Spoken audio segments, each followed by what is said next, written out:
¿Qué tal amigos? ¿Cómo están? Bienvenidos de regreso. Yo soy Antonio Álvarez, esto es Access History y el día de hoy vamos a ver la historia de la tierra de los hombres pez, de la cuna de la civilización, del cafecito rico, de los lecheros, del alma fiestera y del acento jarocho. Pachis, esto es para ustedes, la historia de Veracruz. Para cantar la bamba se necesita una poca de cacique, una poca de gracia y otra cosita y arriba, arribita, arriba. Un primer comentario, en caso de que se olviden de sus clases de primaria. Una cosa es el estado de Veracruz, que realmente recibe el nombre de Veracruz de Ignacio de la Llave. La otra cosa es el puerto y la heroica ciudad de Veracruz. Y las dos tienen un lugar muy especial en la historia de México. Para empezar, hace mucho tiempo había tres culturas que habitaban en el territorio de lo que hoy es el estado de Veracruz. Los olmecas, la civilización madre, los totonacas y los huastecos. Y es que además Veracruz fue justamente la ciudad que unió el viejo con el nuevo mundo. El primer contacto fue en 1518 con la expedición de Juan de Grijalva, acompañado con los navíos de Alonso Dávila y de Francisco de Montejo. Después de haber llegado a Cozumel y rodear la península de Yucatán, se adentraron en el río Papaloapan. Desembarcaron en lo que hoy conocemos como Boca de Río y es aquí donde tienen el primer contacto con los indígenas y durante 6 días estuvieron intercambiando productos. Anduvieron caminando por las tierras y en una de estas fue justamente por un error de traducción que se bautiza por primera vez a San Juan de Ulúa. Después continuaron y entraron en el río Tonalá y en el río Coatzacoalcos. En 1519 va a regresar otra expedición española, esta vez con Hernán Cortés al mando.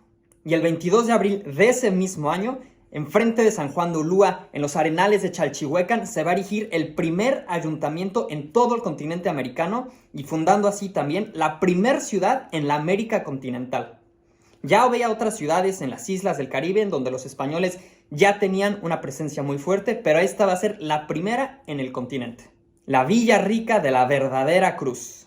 La Villa Rica de la Veracruz. Y este es un momento clave para todo el proceso de la conquista de México. Pero esa va a ser otra historia, hoy nos vamos a quedar con Veracruz. En 1523, el rey Carlos I le va a otorgar su escudo de armas a la ciudad de Veracruz. Y en 1535 va a llegar Antonio de Mendoza, el primer virrey de la Nueva España. Y durante toda esta etapa colonial, la ciudad de Veracruz va a ser probablemente la ciudad más importante del virreinato, sino es que incluso de todo el continente, compitiendo muy cercano con la Ciudad de México, que era el centro administrativo de este virreinato. Por la ciudad de Veracruz van a entrar y salir una gran cantidad de mercancías y de personas. Vio salir grandes cantidades de oro, de plata y de tesoros que iban de regreso hacia la corona española. Por esta razón comercial y marítima que tenía el puerto de Veracruz va a estar siempre en el centro de muchos de los grandes sucesos que tienen que ver con la historia de la Nueva España y de México durante los siguientes siglos. Por esta razón, la ciudad de Veracruz era un objetivo muy atractivo para piratas y para corsarios, y con ello la ciudad se empezó a fortificar. Para 1590 se construía San Juan de Ulúa, y hubo grandes corsarios que fueron figuras que llegaron a atacar el puerto de Veracruz, como lo fueron, por ejemplo, John Hawkins y el mismísimo Francis Drake. En 1607, el rey Felipe IV le va a otorgar ya el estatus de ciudad a Veracruz, y a partir de ahí se van a empezar a construir algunos de los edificios más emblemáticos de la ciudad, como es el actual Palacio Municipal y el convento de Nuestra Señora de la Merced.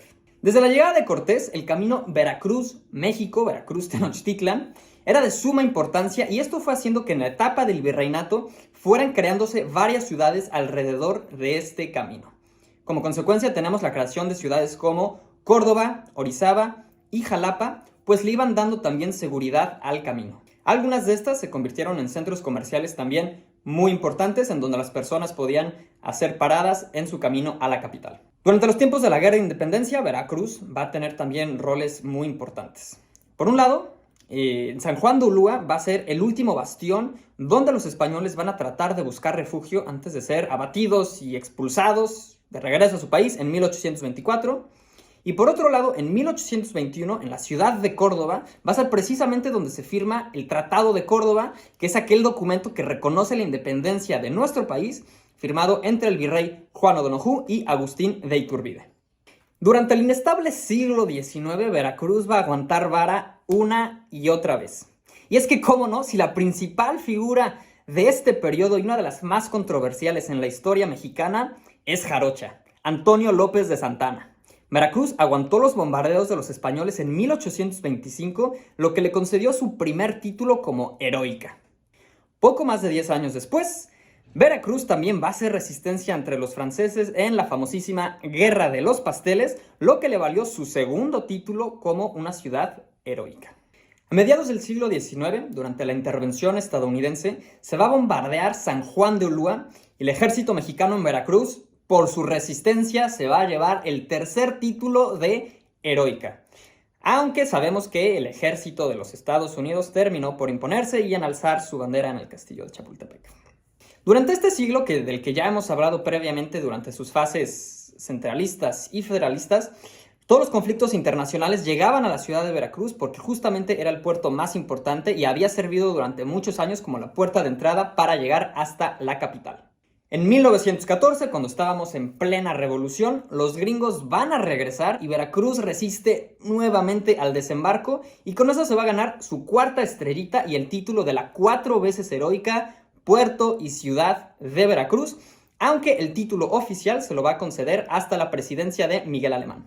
Como vemos, durante todo este tiempo de conflictos internacionales y de inestabilidad, Veracruz era la puerta de entrada y es que sí tenía un peso simbólico y fáctico para el país y ante la mirada internacional.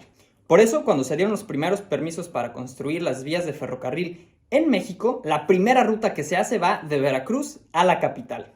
El mismo recorrido que había hecho Cortés siglos atrás. Una de las curiosidades del estado de Veracruz es que la forma que tiene actualmente ha cambiado muy poco con el tiempo. Incluso desde las primeras organizaciones políticas durante el virreinato, las provincias y las intendencias, es muy fácil ver que tiene casi la misma forma que tiene actualmente. Después de la independencia, con la Constitución de 1857, Veracruz va a agarrar un par de territorios de Puebla y con eso va a tener la extensión que tiene actualmente. Otra es que la ciudad de Veracruz ha sido la capital del país en 2 ocasiones, la primera de ellas durante la presidencia de Benito Juárez, durante la Guerra de Reforma, y la otra con Carranza. Incluso la ciudad de Veracruz ha sido también la capital del estado de Veracruz de manera provisional. Esto en 1924. Porque en caso de que no hayan cursado geografía en primaria, la capital del estado de Veracruz es Jalapa, no Veracruz. Y esto responde a que de manera general, casi siempre en Veracruz estaban peleándose y era el frente para las batallas, pero todo estaba coordinándose y todos los movimientos estaban planeándose desde Jalapa. Esta es la ciudad que vio colisionar a 2 mundos, en la que se fundó la primer ciudad de la América continental, que vio llegar a figuras como Maximiliano de Habsburgo, que aguantó ataques y que no se dejó intimidar incluso ante potencias internacionales. Aquella que despidió a Porfirio Díaz por última vez. Y aquella ciudad que se levantó una y otra vez sin importar lo que sucediera. Si te gustó este video, suscríbete, ayúdanos a compartirlo. Nos vemos en la próxima. No olviden bailar con Alma Jarocho.